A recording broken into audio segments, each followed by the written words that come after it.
Welcome everybody to this Sunday evening stream here on Booktube on YouTube. My name is Rainer and this is my channel Rainer Books. I have a great question. I have many questions actually, but the biggest question I have when I scroll through the channels that I'm subscribed to here on Booktube is, why is Booktube so completely silent about the results and the consequences of the election in the United States?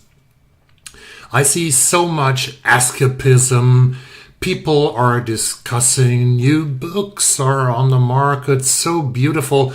And this seems to be like many of you out there are just trying to escape, just trying to run away from the reality that we faced last Tuesday, or let's say Wednesday morning.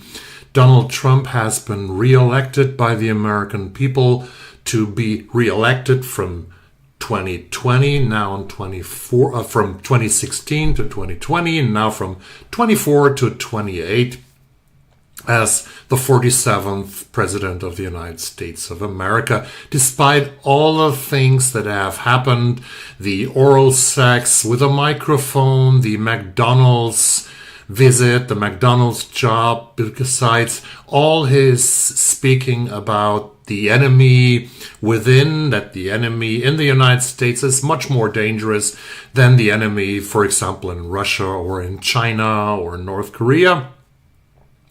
The problem, quote unquote, with trans people, with man and women's locker rooms, all that stuff that was so disgusting and so horrible actually seemed to have passed Booktube just by, and we go on as if nothing had happened, except for one video that I actually saw from Hannah on Hannah's Books, where she's reflecting a little bit about what happened in Washington, D.C.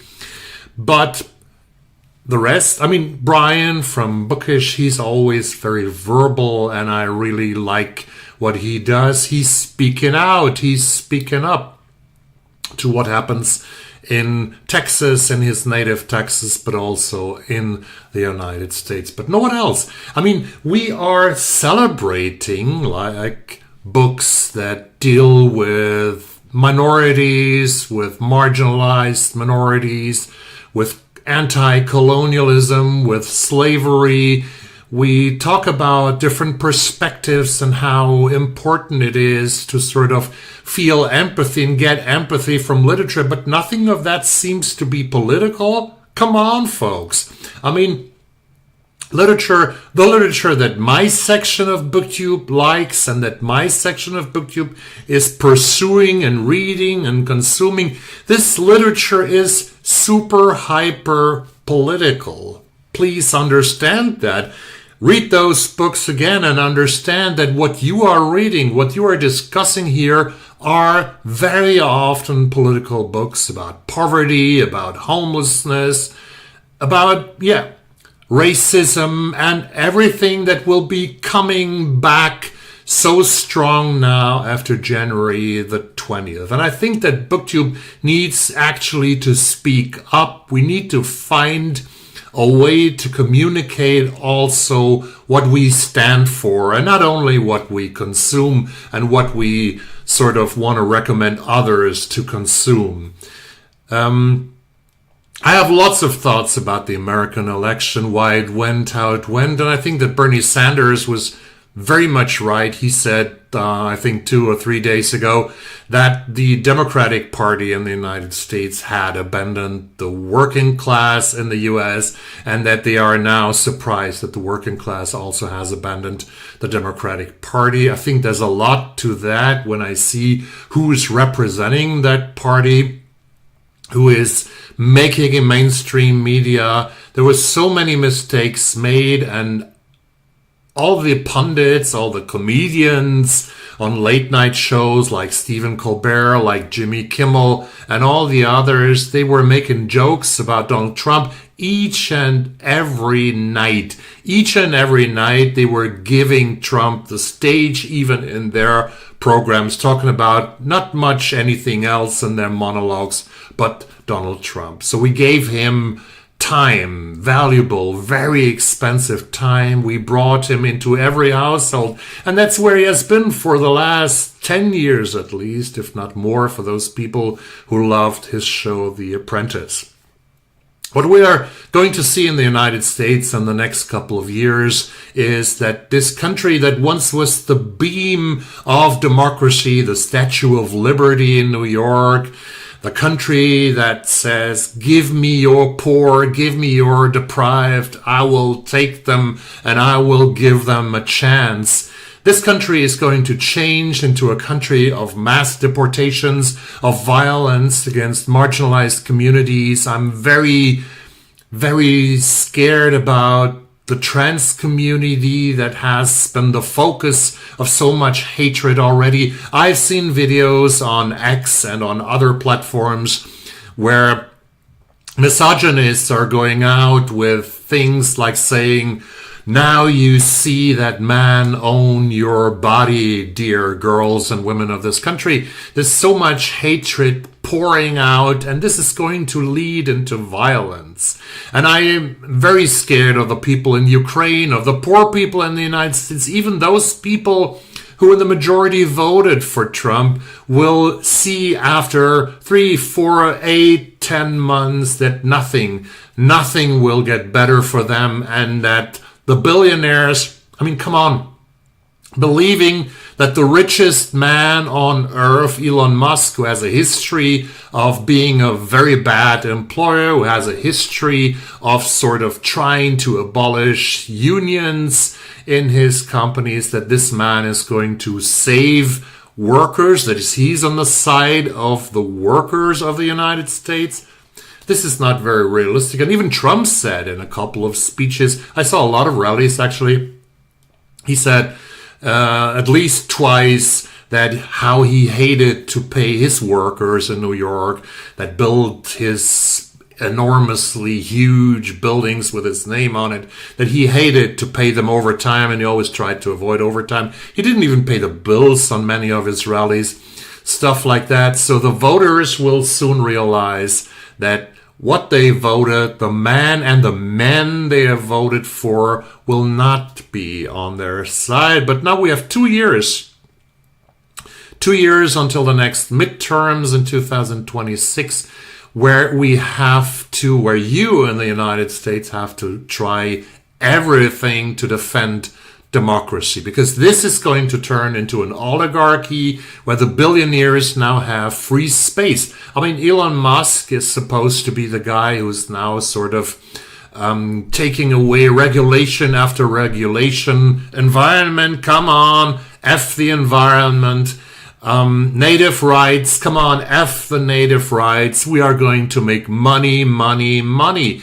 And the petroleum industry that gave Trump millions of dollars in order to have him say each time on each of his rallies, we're going to drill, baby, drill. Climate change, we don't have much time actually to try to save our planet. This time is getting shorter now because in the next 4 years, America will do nothing to do anything against climate change. Well, that was a rant, a necessary rant. I could tell you so much more. Please follow not only mainstream media, don't follow MSNBC and CNN and ABC, because this is mainstream media, and all the hosts that you can see there, from Jake Tapper to Rachel Maddow, they are multi-millionaires, and they never really understood what's happening inside the country with the working class. When I came to Portland this summer after 6 years being away from the United States, and I was super tired with a jet lag, I went to a supermarket, I went to a grocery store called the Four Seasons in Portland, and when I saw the prices for groceries, I thought, oh my God. I understood almost immediately, and I now understand that there's so many Americans living from paycheck to paycheck who are, well, if you tell them from mainstream media, don't worry, inflation is going down, actually. It's going down. Well, if you speak from a $40 million budget, you can say inflation is going down. But if you're living from paycheck to paycheck, if you work 2 or more jobs to get by, then it's super difficult. It doesn't matter if inflation is going down. The prices have gone up and they stay up there.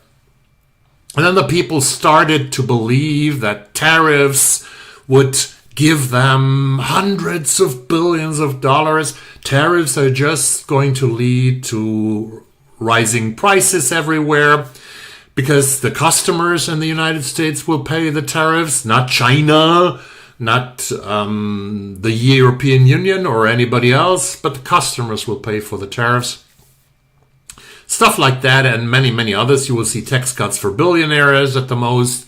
You will see that the energy prices, Trump has promised to lower them by 50% in 12 months. That's a very big promise. And I really, please, I will remind you in 12 months from now, look at your energy prices if they have really gone down by 50%, because that was one of the many promises that this man has made. I hope that the night won't be so dark. I understand that many of you stay away from the news and that many young people are disappointed, and we older people, we actually have a responsibility both in Europe and outside the United States, but also you guys, moms and dads in the United States who have sons. Well, sons voted for Trump, right?